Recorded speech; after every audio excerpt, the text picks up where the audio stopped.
Selamat pagi, salam sejahtera. Terima kasih kerana bersama dengan saya di Nazilin Unity Channel. Ini satu keputusan yang ditunggu-tunggu oleh seluruh rakyat Malaysia, khususnya Muhyiddin Yassin, dan tak tahulah anda terkejut atau tidak, terpulanglah pada anda.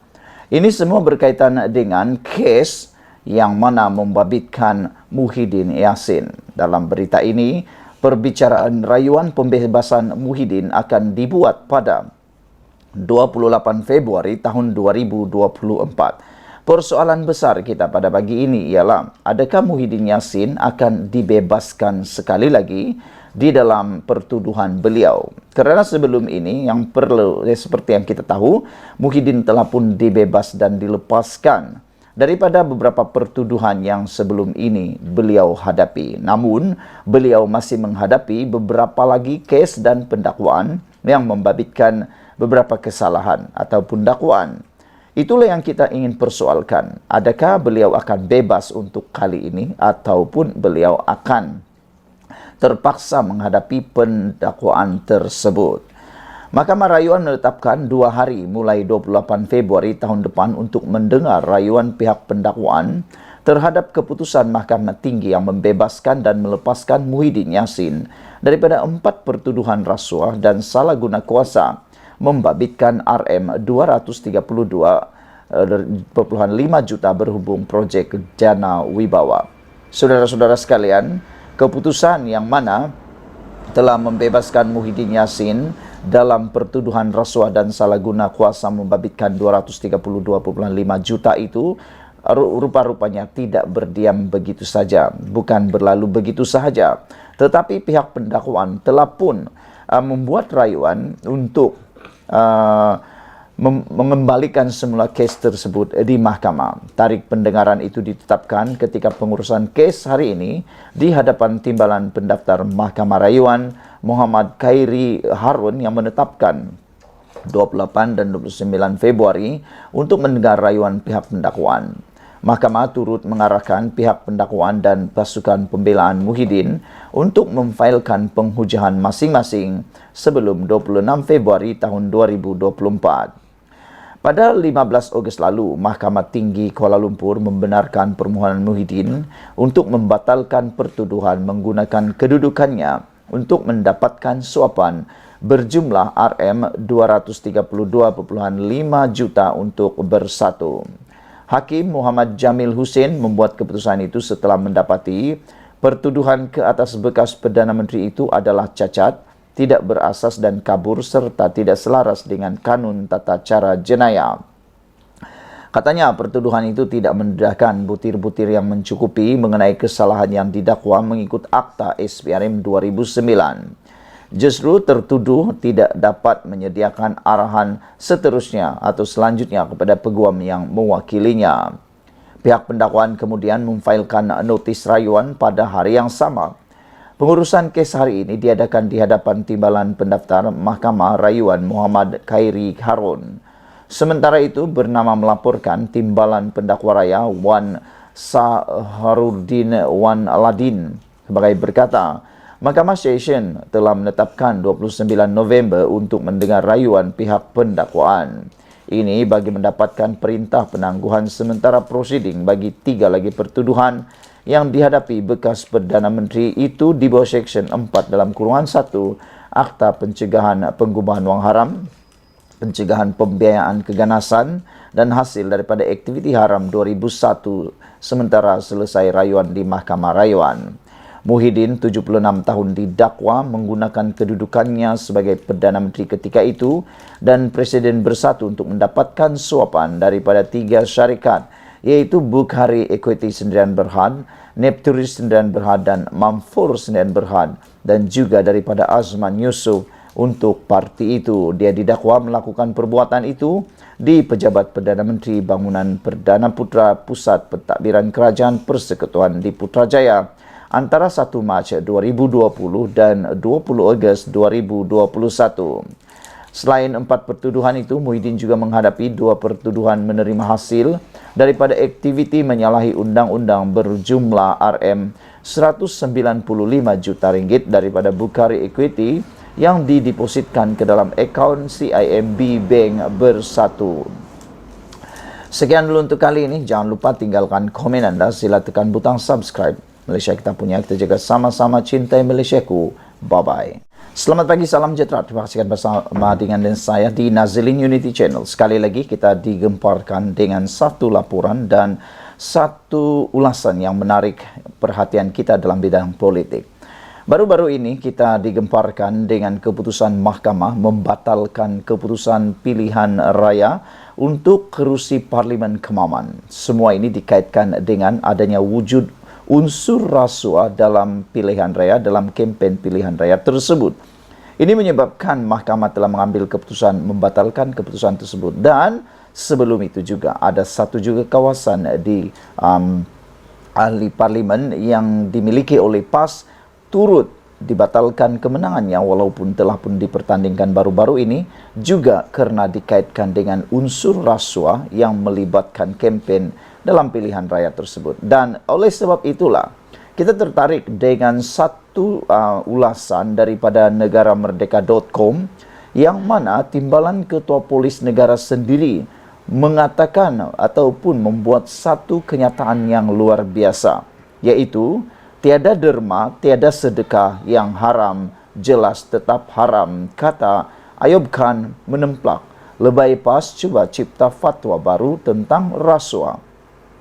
Isu ini sangat menarik apabila ada beberapa ataupun menurut kenyataan ini ada lebay PAS yang cuba mencipta fatwa baru dalam rasuah yang mengatakan itu hanya satu derma dan sebagainya. Dan itu sebabnya Ayub Khan, Ketua Polis Negara, menyatakan tiada derma, tiada sedekah.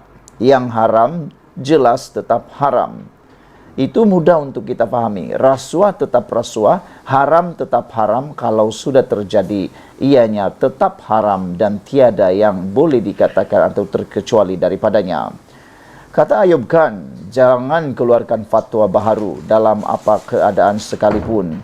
Kita tidak boleh makan rasuah. Kata timbalan Ketua Polis Negara, Datuk Seri Ayub Khan Maidi Pichet. Kenyataan beliau hadir di ketika keputusan Mahkamah Pilihan Raya di sini hari ini yang membatalkan kemenangan ahli Parlimen Kemaman, C. alias Hamid yang bertanding atas tiket PAS selepas didapati terlibat dengan perlakuan rasuah pada pilihan raya umum ke-15 yang lalu. Menurutnya, apa sahaja terma yang ditakrifkan sama ada sedekah atau derma, namun jika terkait amalan rasuah, ia tetap haram. Tak payahlah kita nak bagi fatwa lain. Ini derma, ini sedekah. Tiada derma, tiada sedekah. Dan haram tetap haram, kata Datuk Seri Ayub Khan Maidi Pichet. Katanya lagi, beliau tidak akan bertolak ansur dalam soal integriti dan mana-mana individu yang terbabit dalam amalan rasuah akan ditangkap, dituduh di mahkamah dan dikenakan tindakan tata tertib. Memetik Cosmo Online, Ayub berkata, isu integriti perlu diberikan keutamaan paling tinggi oleh setiap penjawat awam, barulah isu-isu lain berkait rasuah dan salah guna kuasa dapat diatasi. Menurutnya lagi, setiap penjawat awam juga perlu tegas, berani dan konsisten dalam setiap tugasan serta tanggungjawab yang diamanahkan. Penjawat awam jika cukup 60 tahun sudah pencen. Apabila sudah pencen, jangan bising lagi, duduk rumah jaga cucu. Sekarang ini kita ada kuasa dan kedudukan. Kita laksana tanggungjawab itu dan jangan takut. Tiada apa yang perlu ditakutkan, katanya lagi. Kata beliau lagi, beliau menguji ketegasan dilakukan negara jiran iaitu Singapura dalam menangani isu rasuah dan salah guna kuasa, di mana ketegasan itu meletakkan Singapura pada tahap sekarang, kata beliau lagi. Saudara-saudara sekalian, untuk mudah kita mengejar, untuk mudah kita seimbang, untuk mudah kita setaraf dengan Singapura, kita perlu mengambil tindakan yang sama seperti Singapura, yaitu tegas dalam menangani isu rasuah. Tiada kompromi dalam rasuah. Jangan sampai ada rasuah yang dianggap terpencil, yang dianggap kononnya menjadi normalisasi pula. Ada orang buat rasuah ini disangkal ataupun dikecam habis-habisan. Tapi kalau di pihak dia yang tertuduh melakukan rasuah, jadilah pula itu isu derma dan isu sedekah pula. Jadi kita harus ingat apa yang dikatakan oleh Ayub Khan, yaitu tiada derma, tiada sedekah, yang haram tetap haram. Jangan, kata Ayub Khan, tak payahlah kita nak bagi fatwa lain. Ini derma, ini sedekah. Tiada derma, tiada sedekah, dan haram tetap haram, kata Datuk Seri Ayub Khan Maidi Piche. Sekian dulu untuk kali ini. Jangan lupa tinggalkan komen anda. Sila tekan butang subscribe. Malaysia kita punya, kita jaga sama-sama. Cintai Malaysiaku. Bye-bye. Selamat pagi, salam sejahtera. Terima kasih kerana bersama dengan saya di Naziling Unity Channel. Saudara-saudara sekalian, ini satu pendedahan yang paling luar biasa yang pastinya akan mencuit hati anda dan bantu saya share video ini. Bayangkan, laluan basikal di Dewan Bandaraya Kuala Lumpur bernilai RM 10,5 juta. 10,5 juta. Mahal kan? Banyak kan? Itu kalau membantu rakyat yang lebih perlu, saya fikir ianya sangat-sangat membantu. Ini menarik perhatian seorang ahli parlimen, dan lalu beliau mempersoalkan projek laluan basikal Dewan Bandaraya Kuala Lumpur DBKL yang bernilai 10,5 juta tersebut. Apa cerita? Apa kes? Projek laluan basikal dan laluan pejalan kaki Dewan Bandaraya Kuala Lumpur DBKL yang sedang dijalankan di Kepong mendapat perhatian daripada ahli parlimennya Lim Lip Eng. Ahli parlimen DAP itu berkata, walaupun dia memuji hasrat kerajaan menggalakkan gaya hidup aktif dan pengangkutan rendah karbon, namun ia gagal memikirkan aspek praktikal projek bernilai 10,5 juta itu. Dia berkata, kerajaan sepatutnya mempertimbangkan faktor cuaca dan kebimbangan keselamatan jalan raya sebelum meneruskan pembinaan laluan sepanjang 6 km itu. Di Kuala Lumpur, cuaca sangat panas. Anda berpakaian kemas dan memakai minyak wangi. Tetapi sebaik sahaja anda menunggang basikal ke tempat kerja, anda berpeluh, kata beliau. Tiada siapa yang mahu berbuat demikian, kata Lim lagi. Dia memberi contoh, seorang kaki tangannya yang boleh berjalan kaki ke pejabat dalam masa 15 minit. Tetapi sebaliknya menggunakan perkhidmatan e-hailing, dia hanya berjalan kaki pulang selepas kerja. Saya bertanya kepadanya, mengapa?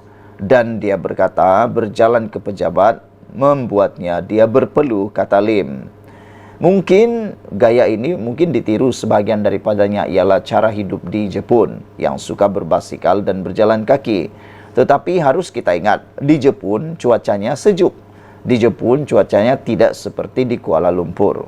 Jadi, walaupun mereka berjalan kaki atau menaiki basikal, mereka tidak akan berpeluh terlalu kuat. Jadi, ini tidak akan mengganggu mereka di tempat kerja. Bayangkan anda berbasikal berjalan kaki ke tempat kerja pada awal pagi, sampai ke tempat kerja dah berpeluh-peluh, berbau pula. Selesa lagi bekerja. Dan boleh juga menyediakan laluan tersebut pada pandangan saya. Walaupun mungkin netizen atau pekerja boleh memakai pakaian sukan sehingga sampai ke tempat bekerja dan boleh menukar pakaian, menyalin pakaian tersebut. Tetapi perlulah dipertimbangkan, disediakan bilik khas untuk mandi, bersiap dan mungkin loker untuk menyimpan pakaian kerja para pekerja tersebut. Mungkin itu jalan penyelesaian yang terbaik. Lim juga membangkitkan kebimbangan mengenai kesesakan atau keselamatan lalu lintas. Walaupun dengan lintasan zebra, pemandu Malaysia sering mengabaikannya dan tidak akan memberi laluan kepada pejalan kaki. Sama ada rancangan ini akan menjadi gajah putih atau pembaziran dana awam, orang ramai boleh menjadi saksi, katanya lagi. Lim turut menyoal kos pembinaan projek itu yang tinggi. Anda boleh membuat pengiraan sendiri. 10 juta dibahagi dengan 6 km, ia satu pembaziran wang. Menurut Lim, DBKL telah meluluskan 21 projek di Kepong, antaranya membina laluan pejalan kaki dan basikal. Kuala Lumpur ada 10 kawasan pilihan raya. Jika setiap kawasan mempunyai rancangan yang sama, berapakah jumlah wang RM 10,5 juta kali 10 itu soalnya. Lim berpendapat menteri berkenan atau perancang bandar tidak mengadakan sesi penerangan dan mendapatkan maklum balas awam sebelum meneruskan projek itu. Saya tidak tahu menteri, datuk bandar atau pegawai mana yang buat, kata beliau. Adakah mereka melibatkan pengguna jalan raya seperti peminat basikal dan persatuan penduduk apabila mereka mencadangkan rancangan itu, kata beliau lagi. Adakah mereka berunding dengan mereka sebelum melaksanakan rancangan 10.5 juta untuk sepanjang 6 km ini, soalnya lagi.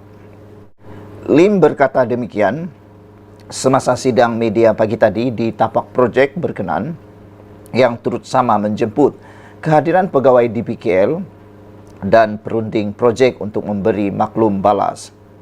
Pegawai DPKL itu menjawab, pembinaan bermula pada September tahun 2022 dan dijangka selesai siap pada 21 Disember tahun ini untuk tempoh 1 tahun 3 bulan. Lim turut meminta pegawai berkenan memberikan maklumat terkini mengenai status dan kemajuan projek itu kepada media. Pegawai itu yang enggan dinamakan menjelaskan laluan sepanjang 6 km itu dibahagikan kepada 3 bahagian. Bahagian pertama melibatkan segmen 2,3 km bermula dari Jalan 11A, Kampung Melayu. Segmen kedua sepanjang 1,7 km melalui Jalan Metro Perdana Barat di Kepung Baru. Segmen ketiga pula sepanjang 2 km menghubungkan ke stesen MRT Kepung Baru. Bagaimanapun, projek itu hanya menyediakan laluan pejalan kaki dan basikal di kedua-dua belah jalan dalam segmen kedua. Bagi segmen pertama dan ketiga, laluan akan dibina hanya di sebelah bahagian jalan sahaja. Pegawai itu juga berkata projek itu kini 65% siap, manakala baki 35% dijangka siap menjelang akhir tahun ini. Menjawab soalan Lim mengenai mengapa tiada papan tanda untuk membezakan antara basikal dan laluan pejalan kaki, pegawai itu berkata, isu itu akan diselesaikan apabila projek itu siap. Memandangkan projek itu sudah lebih separuh siap, Lim mencadangkan supaya DPKL mempertimbangkan untuk menanam pokok-pokok di kedua-dua belah laluan atau membina atap teduhan. Siapa yang mahu menunggang basikal sambil terdedah kepada matahari, soal beliau lagi. Cadangan untuk membuat atap di laluan dan ataupun menanam pokok di laluan itu adalah satu cadangan yang amat terbaik. Semoga projek-projek yang akan datang memikirkan kebolehaksanaan, praktikal dan bergunanya projek tersebut. Sekian dulu untuk kali ini. Jangan lupa tinggalkan komen Anda. Bye-bye.